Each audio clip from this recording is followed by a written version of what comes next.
Carl Gustav Jung is perhaps the most famous dissident of classical psychoanalysis. He strayed away from Freudian ideas and explored ancestral roots and the collective unconscious, and had many revolutionary ideas. One of these was the idea of archetypes. Jungian archetypes are defined as universal, archaic symbols and images that derive from the collective unconscious.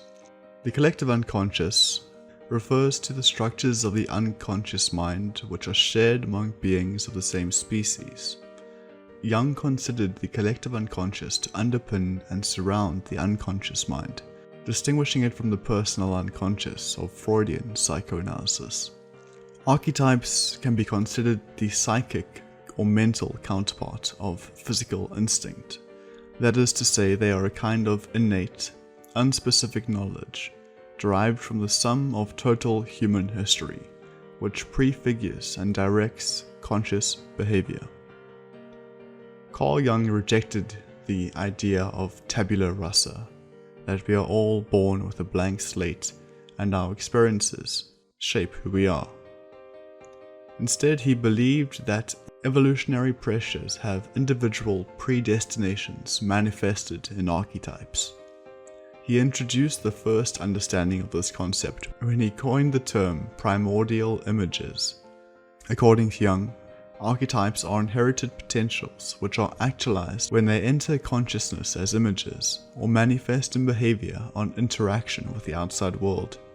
They are autonomous and hidden forms which are transformed once they enter consciousness and are given particular expression by individuals and their cultures.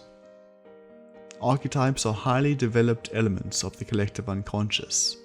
The existence of archetypes may be inferred from stories, arts, myth, religion, or dreams. Indeed, to define his 12 archetypes of personality, Jung studied the symbols and myths of many different cultures. Thus, these archetypes represent behavior patterns that make up different ways of being. One can think of archetypes as different possibilities of the people we can be, and how our experiences shape us into being one of these more than the others. I'm just going to go over the 12 primary archetypes and give a brief summary of the characteristics that one might expect of people who brought such archetypes into their conscious experience. The first of these is the sage. The sage is a free thinker. Their intellect and knowledge are the reason for living. They seek to understand the world and their being by using their intelligence and analytical skills. They always have a fact, a quote, or a logical argument on the tip of their tongue. The second one is the innocent. They're optimistic and always searching for happiness. The innocent sees the good in everything. They want to feel well adjusted to the world around them. The innocent also wants to please others and feel like they belong. The explorer is a bold traveler. They set out without a clear path and are always open to novelty and adventure. The explorer has a deep love of discovering new places and new things about themselves. The downside of the explorer archetype is that they're always searching for perfection and thus are not easily satisfied.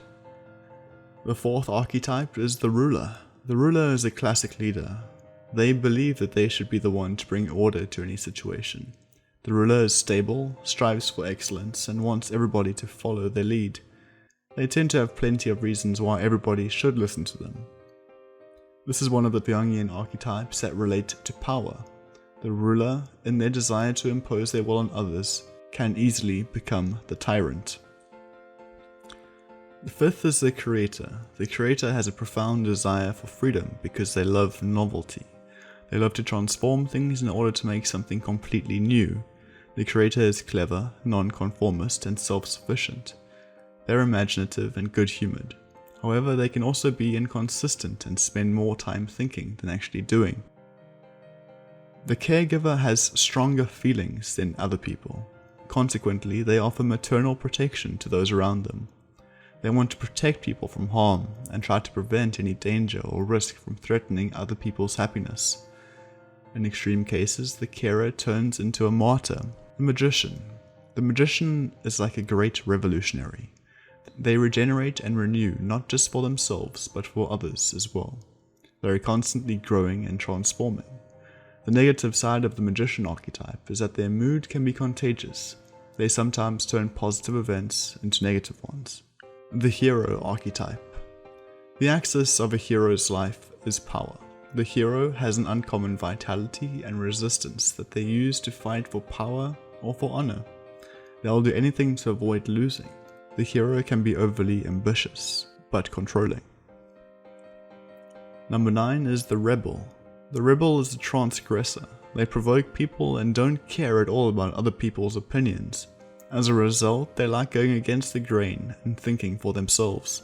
They don't like to be pressured or influenced. The negative side to the Rebel archetype is that they can become self-destructive. Number 10 is the Lover. The Lover is all heart and sensitivity.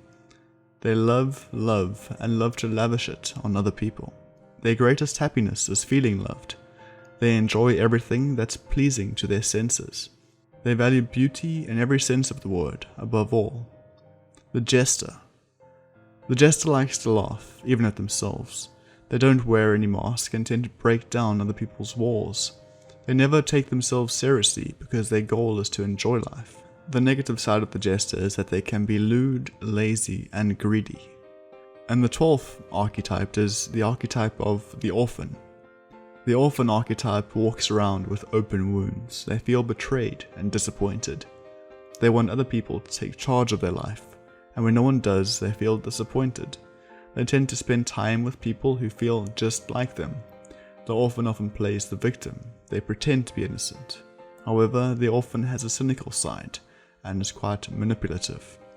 So that's it for Jungian archetypes for this video at least.